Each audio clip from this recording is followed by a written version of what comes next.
Noi abbiamo semplicemente bisogno di ascoltare noi stessi, di ascoltare la nostra identità, di ascoltare quello che abbiamo dentro, perché siamo l'unico partito identitario esistente e dentro di noi troveremo le energie ancora una volta per vincere le sfide che abbiamo davanti. Futuro e identità. Si gioca tutto sulla mozione che sarà discussa al Congresso federale di Firenze la prossima settimana. Alberto Stefani, segretario della Lega Veneta, gran cerimoniere dell'ultimo evento pre-congressuale in fiera a Padova.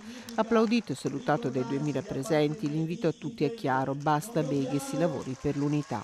Io credo che un partito abbia bisogno di unità, ma soprattutto ne abbiano bisogno i cittadini, ne abbiano bisogno i veneti. I veneti non vogliono litigi, vogliono una politica seria, sobria, capace, onesta, trasparente. Questo è quello su cui io sto lavorando e questo è quello per cui io lavorerò. 18 minuti di discorso danno avvio ai lavori. Il grazie a Matteo Salvini e quello applauditissimo a Luca Zaia, poi la declinazione convinta della parola identità scandita in molteplici forme, a partire dalle autonomie locali davanti ai sindaci e amministratori della Lega presenti.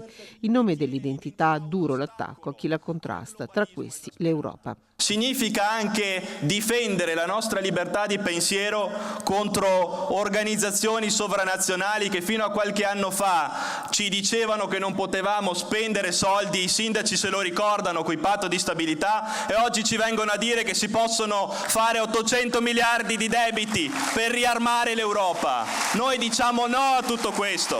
Applaudito dai presenti, richiama i valori cristiani, fondamentale la difesa del Veneto.